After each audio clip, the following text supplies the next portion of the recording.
l'esprit de domination. Il y a des gens que le Seigneur n'a pas choisi pour les établir, mais eux-mêmes ils s'autoproclament pour s'établir. Ça, c'est l'esprit de la franc-maçonnerie. La franc-maçonnerie, là, tous les francs-maçons ont en tête l'esprit de domination, l'esprit d'autorité, l'esprit de règne. Oui, c'est l'esprit de la franc-maçonnerie. Ça te fait œuvrer inconsciemment, subconsciemment, involontairement pour l'ordre mondial. Parce que quand tu commences par enseigner des choses erronées, des trucs comme ça, si tu enseignes et tu veux montrer que voilà que c'est, alors que c'est des choses que tu n'es point du tout, le Seigneur ne te reconnaît même pas du tout aussi. Quand tu fais ces choses-là, chasse bien que c'est l'esprit de la franc-maçonnerie qui est encore. Moi, je m'adresse ici aux enfants de Dieu. Je m'adresse aux élus de Dieu. Donc, si tu as l'intention, l'idée de domination en toi, d'autorité et de règne pour rire, c'est ça, alors que le Seigneur ne t'a pas choisi, alors que le Seigneur ne t'a pas choisi pour établir pasteur ou diacre, tu veux être diacre, ancien, ou pasteur, ou évangéliste, ou apôtre, tu as déjà ça là, tu as arrêté ça là en toi, pour que les gens te voient, pour que les gens te considèrent. Tu as l'esprit, c'est l'esprit de la franc-maçonnerie. Tu as besoin de l'autodélivrance. Tu as besoin de l'autodélivrance. Tu sers les gens pour être vus. C'est l'esprit de la franc-maçonnerie. Tu as besoin de la délivrance. Tu as besoin de la délivrance. Parce que là, tu es en train d'œuvrer d'une autre manière. Tu es en train de contribuer à l'ordre mondial. Au lieu d'ouvrir les yeux des gens, tu es en train de les aveugler plutôt pour l'ordre mondial. Et ça, c'est terrible. Le Seigneur va réclamer le sang de ces gens-là sur toi. La méchanceté, c'est l'esprit de la franc-maçonnerie. Oui, tous les francs-maçons sont des méchants. Est-ce qu'un occultisme a des cœurs? Est-ce qu'un occultisme a vraiment l'esprit, a des sentiments pour un être humain normal comme toi et moi? Nous avons le népotisme et la gabégie. Ça, c'est l'esprit. Hein. Ce sont des choses que les francs-maçons craignent pour créer des désordres. Le népotisme, la gabégie, c'est l'esprit de la franc-maçonnerie. Autre qui va toucher tout le monde, c'est l'esprit, c'est la cherté de vie. Oh, je te le dis, si tu aimes tant élever le prix des choses, tu as l'esprit de la franc-maçonnerie en toi. Parce que la cherté de vie a été imposée par des francs-maçons. Ça a été imposé par des francs-maçons. Une chose de 25 francs, peut-être tu as payé à 25 francs, toi tu vas à 125 francs, tu vas à 75 francs. Si tu as l'esprit de la franc-maçonnerie, tu as besoin de la délivrance. Tu as en train d'œuvrer pour l'ordre mondial. Peut-être tu vas me poser comment? En élevant le coût de vie, tu réduis les gens à la pauvreté, à la misère. Pour que ces francs-maçons règnent sur eux. C'est toi-même qui pilles les gens. C'est ça aussi, le pillage, c'est l'activité quotidienne des francs-maçons. Donc c'est toi-même aussi, tu es un franc-maçon. Tu as l'esprit de la franc-maçonnerie encore. Et tu as besoin de la délivrance. La cherté de vie, tous ceux qui contribuent à la cherté de vie ont l'esprit. S'ils ne sont pas des francs-maçons conscients, ils le sont inconsciemment. Et ceux qui le sont inconsciemment, tout comme consciemment, ont besoin de la délivrance. Et si tu l'es inconsciemment, tu as besoin de l'autodélivrance. Et à partir de aujourd'hui, il faut te repentir. Quelque chose de simple, peut-être mouchoir simple, tu prends, tu vends à 250. Tu prends, peut-être ces mouchoirs arrivés dans un village très loin, tu vends ça à 500, alors que tu as payé à 25 francs, ou à 100 francs, ou à 75 francs, tu vends à 500. N'est-ce pas? N'est-ce pas l'activité de la franc-maçonnerie? N'est-ce pas ça aussi le but et l'objectif des francs-maçons? Tu as l'esprit de la franc-maçonnerie en toi. Donc tous ceux qui contribuent à la cherté de vie sont des francs-maçons, soit conscients ou soit inconscients. Et ils ont besoin de la délivrance. Là, je t'invite vraiment à cette prise de conscience. Et si tu le fais, si tu continues toujours, tu t'obstines toujours dans ces choses, sache bien que le Seigneur va te rejeter. Tu vas rater l'enlèvement et le Seigneur va te rejeter aussi. Ne dis pas que beaucoup le font aujourd'hui. Ils disent que non, je fais, mais je donne beaucoup la dîme à Dieu. Attention. Est-ce que c'est ça? Ce sont ces dîmes-là que Dieu, c'est à ces dîmes-là que Dieu, le Seigneur prend plaisir. Le Seigneur dit que ce sont des abominations devant lui. Ce sont des abominations. Le Seigneur dit que celui qui écoute la loi et qui ne la met pas en pratique, même ses prières, ses offres, ce sont des abominations devant lui. Donc, il faut vraiment faire attention. Ne contribue plus désormais à la cherté des vies. Ne contribue plus désormais. Ne sois plus maintenant acteur conscient ou acteur inconscient de la cherté de vie. Tu dois combattre la cherté de vie. Tu dois combattre. Si aujourd'hui les élus, les vrais enfants de Dieu décident, ils peuvent éradiquer la cherté de vie dans leur pays, oui. Vous pouvez, aujourd'hui, par exemple, le mouchoir, c'est à 100 francs. Et si par exemple le prix commercial, c'est peut-être des trucs, peut-être vous avez payé ça à 75 francs. Mais vous, en tant qu'enfant de Dieu, vous pouvez vous réunir, soit vendre ça à 100 francs, ou soit à 18 francs, ou soit 2 à 175 francs, ou 175. Oui, vous pouvez vous organiser ainsi pour faire. 175 francs, vous pouvez faire. Mais aujourd'hui, 100 francs, il veut absolument bénéfice de 150 dessus. Mais c'est vous-même qui contribuez à la cherté de vie. Or, nous devons combattre le mal. La Bible dit, Éphésiens 5:11 dit, ne prenez point du tout part aux œuvres infructueuses des ténèbres, mais condamnez-les plutôt. On vient de voir que les activités des francs-maçons, c'est des gens qui se rencontrent dans les ténèbres. On venait de lire Ésaïe 65 du verset 1 à 7. On vient de lire. Et Ésaïe 25, on connaît, 25 versets, il dit, malheur à ceux qui font leurs projets dans les secrets, pour les dérober à l'Éternel, qui crachent qui font les œuvres dans les ténèbres. On a lu aussi ça. Donc, on condamne la cherté de vie, parce que la cherté de vie, c'est l'œuvre, c'est le produit des œuvres des ténèbres. Et tu dois condamner cela. Tu dois combattre cela. Mais si tu contribues, c'est que tu es dans les ténèbres. Or, la Bible nous dit dans Éphésiens 5:11 que nous ne devons point du tout prendre part aux œuvres infructueuses des ténèbres, mais nous devons les condamner. Plutôt. Tu as fait ta chambre. Le Seigneur t'a accordé de moyens, tu as construit des maisons. Parce que les autres ont mis leur chambre à 20 000. Toi aussi, tu dois mettre 20 000. Non. Est-ce que tu es obligé? En tant qu'enfant de Dieu, est-ce que tu es obligé de contribuer? Est-ce que vraiment c'est un devoir? Est-ce que le Seigneur te permet de contribuer à cette cherté de vie?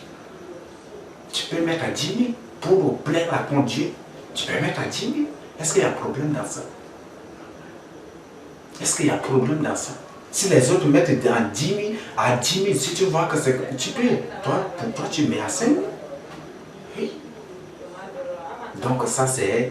Il faut combattre plutôt l'esprit de la cherté de vie. Si réellement tu es un enfant de Dieu, si réellement tu attends l'enlèvement, combat la cherté de vie. Combat la cherté de vie. Sur tous les plans et dans toutes ses formes aussi. Donc c'est ce que j'ai partagé avec nous. Nous avons l'exploitation de l'homme.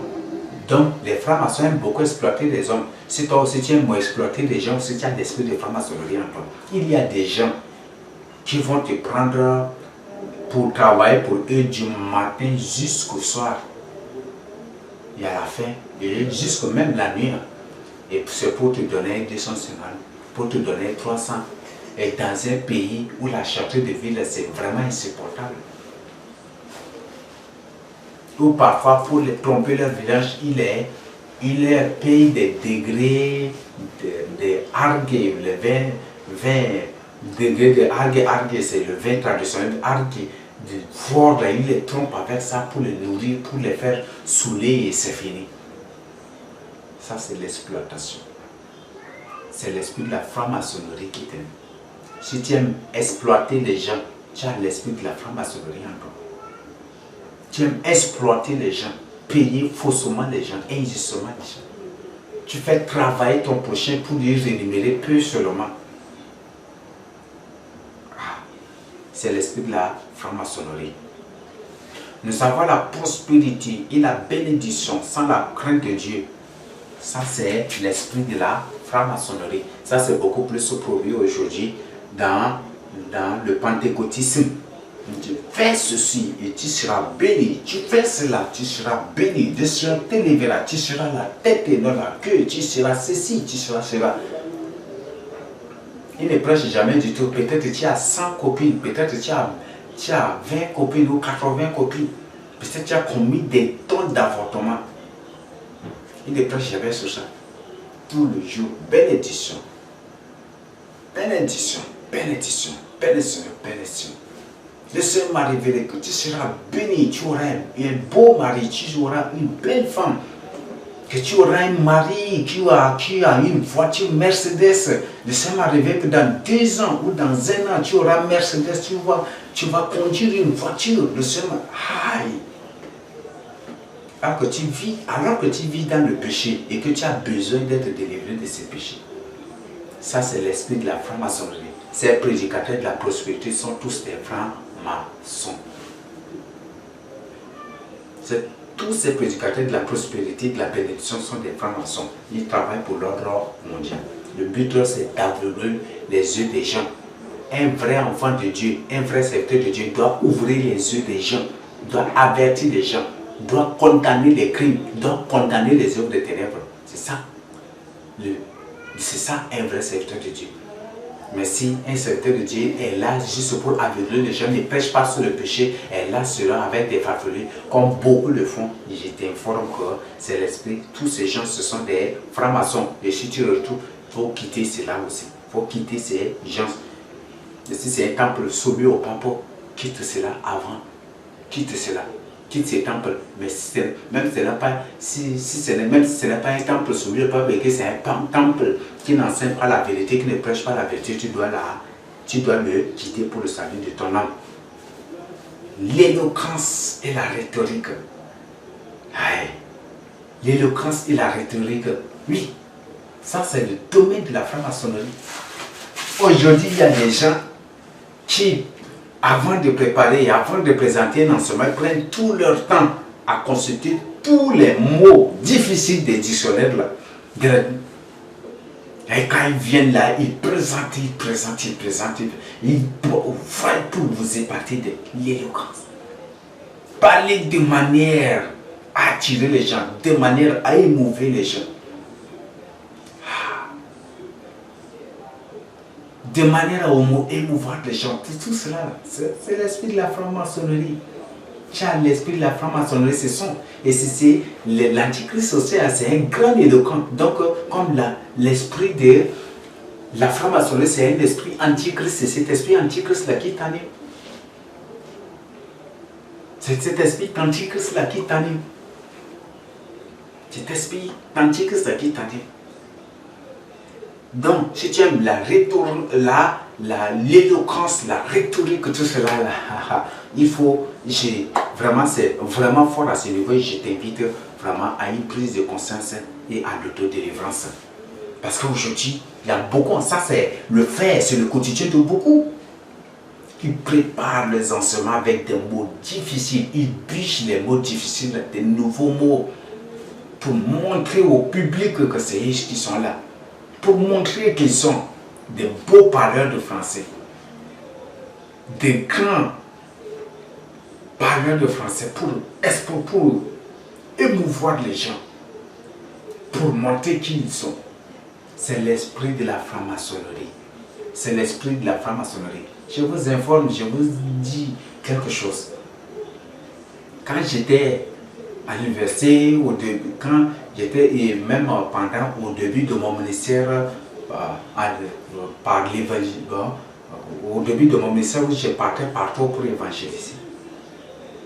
J'aimais beaucoup ça. Je prends mon temps, je prends les dictionnaires et puis j'avale les mots là, j'avale, je les arrange, tac, tac, tac, tac, tac, tac, tac, tout. Après, le Seigneur est venu pour me gronder. Il dit, cesse cela. Ton dictionnaire doit être ma parole. Dis ce que je dis, j'ai peur de consulter le dictionnaire. J'ai peur de consulter le dictionnaire. J'ai peur. J'aimais beaucoup, mais après le Seigneur me dit, cesse cela. Ton dictionnaire, c'est ma parole, la Bible.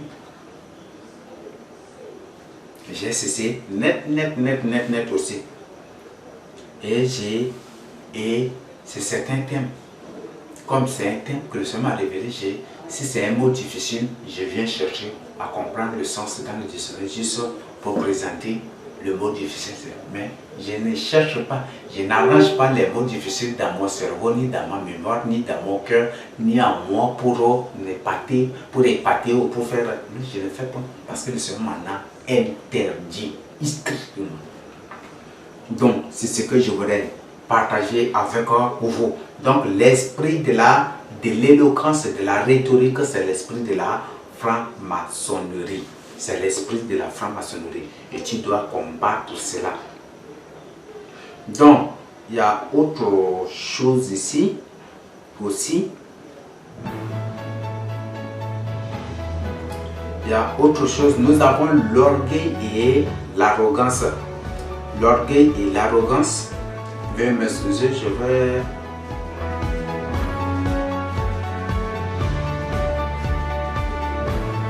L'orgueil et l'arrogance.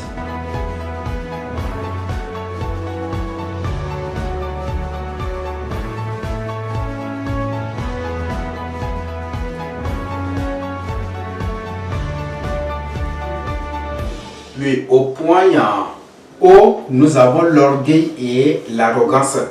Donc, l'esprit de la franc-maçonnerie, c'est l'esprit d'orgueil et d'arrogance. S'élever, se montrer, s'élever au-dessus de tout le monde. C'est ça l'esprit. Le Seigneur ne l'a pas élevé, mais lui-même il s'élève.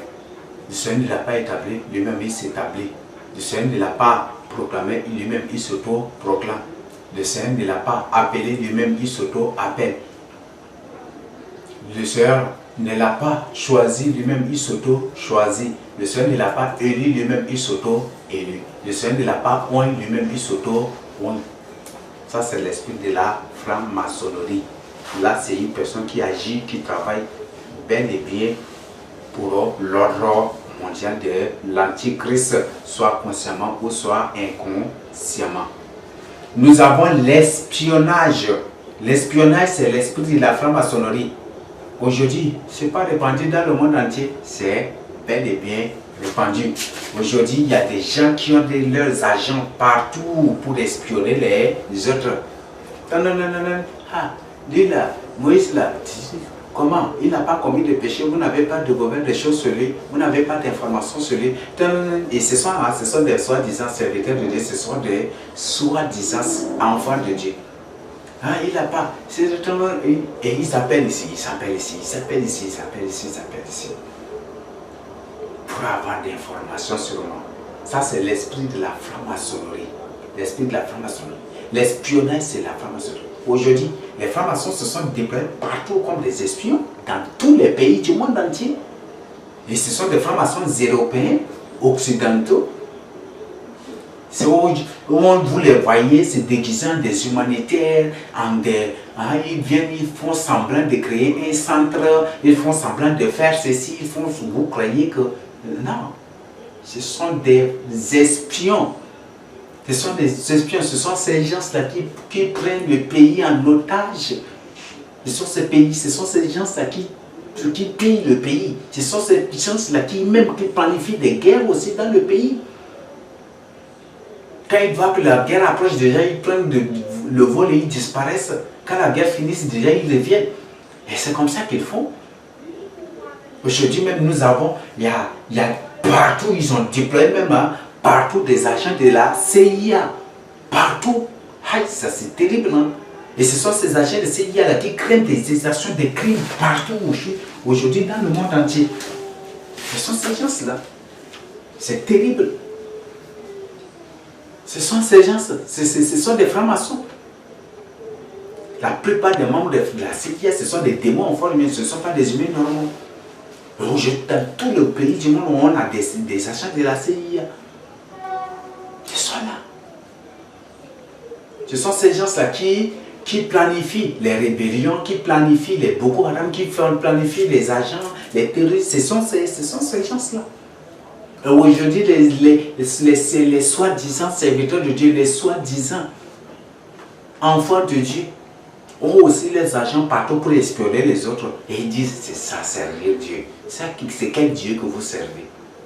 Le Seigneur Jésus-Christ n'a point du tout fait cela. Jean-Baptiste n'a point du tout fait cela. Jamais. Aucun apôtre n'a fait cela envers l'autre. Paul n'a pas déployé ses fidèles pour aller espionner Pierre. Comme Pierre, là, je vais l'espionner pour voir. Et pour l'espionner, Paul n'a pas fait cela. Pierre n'a jamais du tout envoyé des gens espionner Paul là pour voir. Est-ce que Paul n'a pas commis des péchés? Est-ce qu'il n'a pas... Pierre n'a jamais du tout fait cela. Ni Jacques, ni Jules, ni Jean, ni aucun, ni Thomas, ni aucun, ni Philippe, ni aucun enfant de Dieu n'a fait cela. Aujourd'hui, on trouve que c'est ça, et même beaucoup de gens vivent au dépend de cela. Ça, c'est terrible encore. Ça, c'est terrible encore. Beaucoup de gens vivent au dépend de cela. Hein. Beaucoup sont des agents de ces soi-disant serviteurs de Dieu. Et ils vivent au dépend même de cela. Donc, ça c'est terrible. Ça c'est terrible. Donc, c'est ce que je voudrais que vous compreniez. Ça c'est terrible. Donc, abandonne. Si tu es un espion ou si tu as déployé des espions, si tu es en train d'espionner les gens, il faut cesser cela. Cela fait de toi un pire démon. Tu n'es plus un enfant de Dieu en faisant cela. C'est l'esprit de la franc-maçonnerie. Et beaucoup de ces francs-maçons aussi, je vous informe, c'est une révélation, je ne dicte pas et je ne communique pas le nom de ces gens. Ils se sont répandus pour créer des chaînes. Et ici, ce sont des francs-maçons. Des francs-maçons, des hauts francs-maçons qui créent des chaînes. Et le but, c'est pour espionner, pour dénigrer les vrais secteurs de Dieu, pour raconter tout. Il y a beaucoup de ces francs-maçons-là. Beaucoup. J'ai dit, il y en a beaucoup. Autant, je ne vais pas vous le citer. Parce que ce n'est pas ça le but de cela et le Seigneur ne m'a pas donné l'ordre ni la recommandation de faire cela. Mais je vous informe. Nous avons la commercialisation de la parole de Dieu. Ah, ça c'est pire encore. La commercialisation de la parole de Dieu. La parole de Dieu aujourd'hui, c'est devenu un truc de business, comme beaucoup le disent. C'est devenu un truc de business. C'est devenu une activité commerciale pour beaucoup. Même beaucoup de serviteurs, de ces soi-disant serviteurs de Dieu, quand tu les invites, par exemple, tu essaies seulement de les inviter, ils vont dire que moi, quand je viens une heure d'enseignement, j'ai 20 000 francs, je dois avoir 20 000 francs, ils te fixent. Hein? Ils te fixent. Pendant une formation, un pasteur me dit que lui, là, on le paye cher. Hein?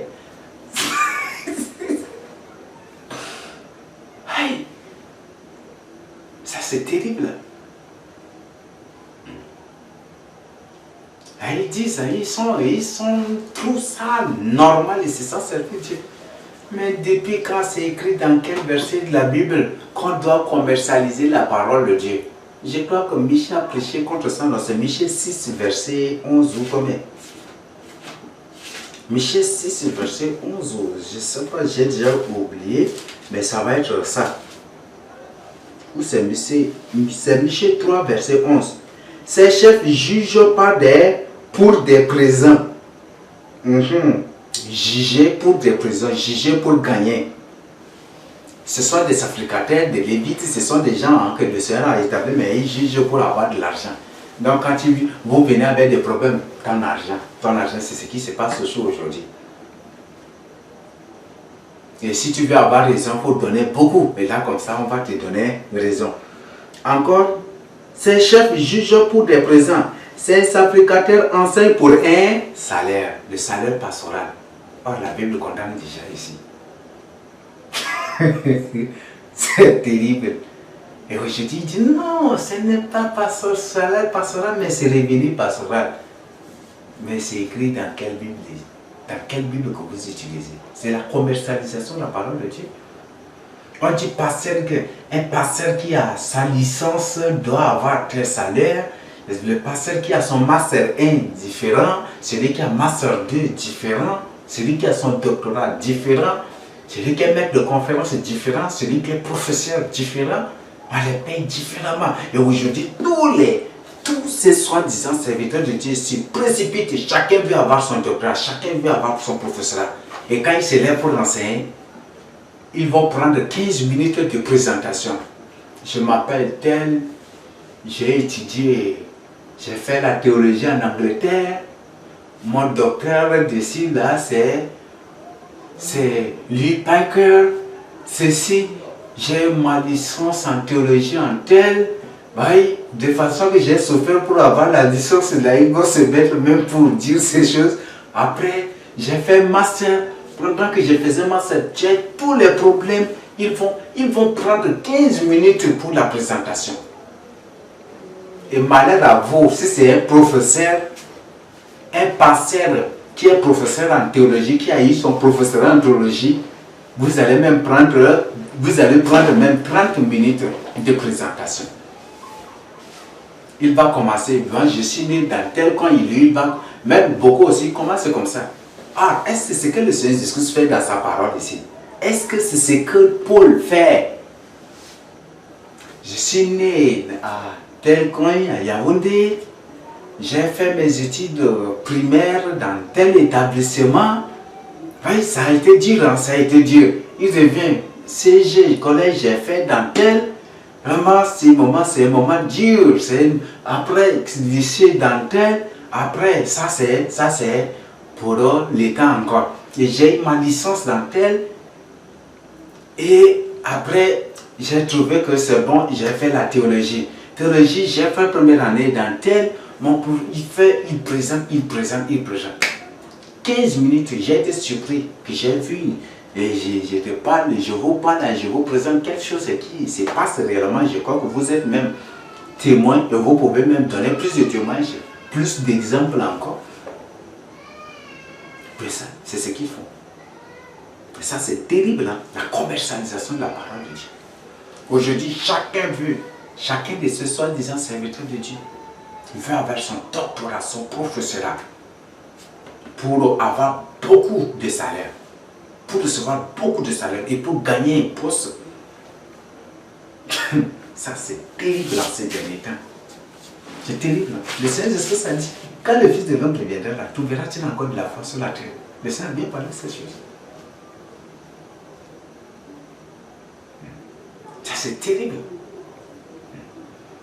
Voilà, si par exemple, s'il n'a pas sa licence à l'université et que c'est directement dans un truc, faculté de théologie ou peut-être dans un centre de formation pastorale, voilà, j'ai eu ceci et j'ai eu mon bac à Douala, j'ai eu mon bac à Bangui, j'ai eu mon bac ou peut-être j'ai eu mon bac à Sar et voilà. Et après, j'ai senti que vraiment Dieu m'a appelé. Je sais, ce jour-là, ce moment-là, je savais que Dieu m'a appelé. C'est pour ça que je me suis engagé pour faire la théologie. On m'a envoyé, on m'a recommandé, j'ai fait la théologie, j'ai fait... C'est terrible. C'est vraiment terrible. Je l'ai dit, c'est vraiment terrible. Et si tu vis dans ces choses-là, tu as besoin de la délivrance. Aujourd'hui, les gens, même des païens aujourd'hui, se sont mis aussi. Se sont mis à commercialiser et à rendre païen. Veuillez m'excuser, à païeniser même la parole de Dieu. Ils ont rendu païen, ils ont mondanisé même la parole de Dieu. Je vous le dis en vérité. Aujourd'hui, prenez. Je vous en... Allez seulement dans YouTube. Entrez dans YouTube. Cliquez témoignage. Avec S ou sans S, écrivez. Et vous allez découvrir des bêtises, de n'importe quoi que des gens font dans YouTube. On dit que c'est témoignage des ex-satanistes. On présente l'image d'une personne avec comment et le but c'est pour attirer l'attention des gens, pour avoir beaucoup de vues. Et des choses qui, c'est de n'importe quoi. Oui, c'est la commercialisation de la parole de Dieu. C'est la commercialisation de la parole de Dieu. C'est terrible là. C'est terrible, je vous le dis, c'est vraiment terrible. Cessez de commercialiser la parole de Dieu. C'est cela. Donc c'est ce que je voudrais que vous compreniez. On met des musiques mondaines. C'est un témoignage. Là, je profite vous. La plupart des témoignages des ex-satanistes dans YouTube, ce sont de faux témoignages. Ce ne sont même pas des témoignages. J'ai suivi un témoignage. Quand j'ai suivi net, directement, je vois que ce sont des seulement communiquer que ce sont des mensonges, que ce n'est même pas un ex-sataniste. La personne s'est déclarée, et c'est agent de yoga ou c'est quoi, je dis là. Il y a beaucoup d'autres témoignages encore que j'ai suivis. Ce sont de faux témoignages, ce ne sont pas des témoignages. Ce ne sont pas des vrais témoignages des ex-satanistes. Là, faites vraiment attention. Vous qui suivez ou qui téléchargez les témoignages des ex-satanistes, faites vraiment attention. Sinon, vous allez tomber dans un témoignage qui va vous initier directement.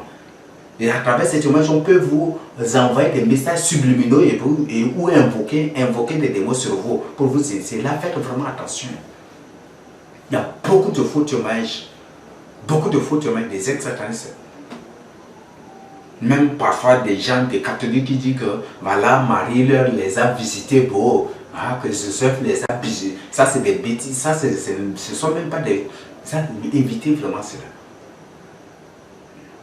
Donc, c'est ce que Mohamed leur a apparu pour que ceci. Ça, c'est. Faites vraiment attention par rapport à certains des témoignages que vous. À certains témoignages dans YouTube. Faites vraiment attention. On présente l'image d'affichage, la vidéo présente autre chose et ce qui se présente sur autre chose. On dit c'est de n'importe quoi. Ça, c'est de n'importe quoi. Et aujourd'hui, beaucoup de ces gens-là, aujourd'hui, se sont répandus, ils payent des caméras, ils créent leur chaîne et c'est devenu business pour eux. Un business pour eux. C'est devenu business pour eux. Faire cela publier et pour être vu et pour avoir de l'argent, c'est comme ça. Pitié. Vous revenez vraiment au bon sens spirituel.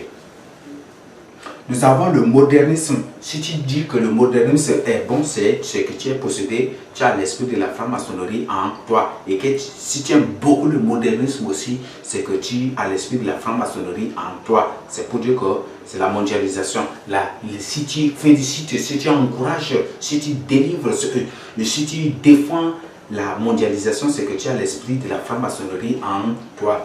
Au pointer l'amour des signes, des photos et des signes ésotériques, sataniques, satanistes et démoniaques.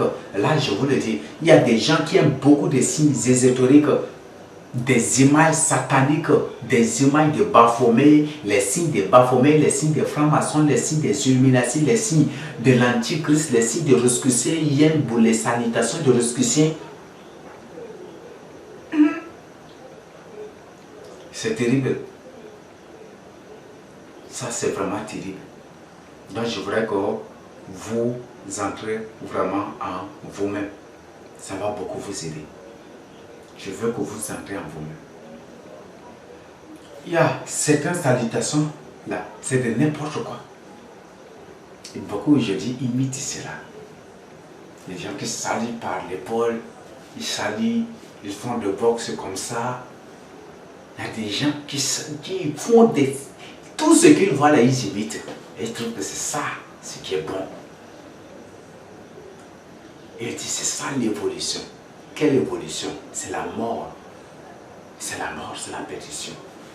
Donc si tu aimes beaucoup les signes ésotériques, les signes sataniques, les photos, les images, les trucs sataniques, pour afficher, pour embellir, ça, il faut éviter cela.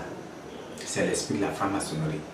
Au moins que tu es enfant de Dieu, tu es serviteur de Dieu, si tu as ceci là juste pour présenter aux gens que voilà, ça c'est ça, ça est pour les avertir, ou pour présenter peut-être dans une vidéo, pour présenter, là, il n'y a pas de problème. Il n'y a pas de problème. Mais si tu fais ça, il y a beaucoup en qui, là je crois que vous connaissez aussi l'intention aussi, c'est très important. Donc, si tu aimes ces choses, si tu t'intéresses à ces choses et tu les imites, tu les appliques dans ta vie, c'est que tu as l'esprit de la franc-maçonnerie dans ta vie. Et je tiens aussi à vous informer et à vous avertir.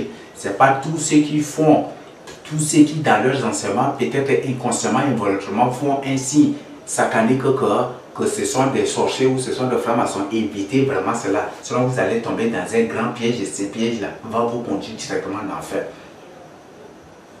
Donc ce ne sont pas tous ceux qui peut-être en enseignant font ainsi. Je prends par exemple quel signe, le signe de parfumer, ou peut-être ils font comme ça, ou peut-être il fait ainsi, ou peut-être il compte, il dit 1, 2, ou peut-être il dit 1, 2 et puis 1, 2, il fait et que voilà, vous trouvez que voilà que c'est 6, 6, ça sont 6 et que vous mettez, non, là, faites vraiment attention, vous allez tomber dans un piège terrible, je vous le dis. Donc je vous invite à la raison, je vous invite vraiment. Donc si ce n'est pas vérifié, on reconnaît un enfant de Dieu par sa propre vie, vous les reconnaîtrez par rapport à leur fruit. Vous reconnaîtrez les vrais serviteurs de Dieu et les faux serviteurs de Dieu par rapport à leur vie. Donc il y a des signes qui sont inconsciemment faits. Et les vrais serviteurs de Dieu peuvent faire cela inconsciemment, involontairement, peuvent aussi faire tomber dans ce sans toutefois le savoir inconsciemment. Donc peut-être ils le font dans une autre intention, ou présent pour vous présenter un message, ou peut-être, et quand vous écoutez directement, ils vont se mettre. Peut-être ce que je viens de faire, il y a un qui va filmer juste la photo et puis il va présenter que voilà, que c'est ça, ça, ça, ça. Il y a des gens qui vont faire cela. C'est leur nature, ce sont des démons en forme humaine. Et c'est ça leur mission parmi les humains aussi.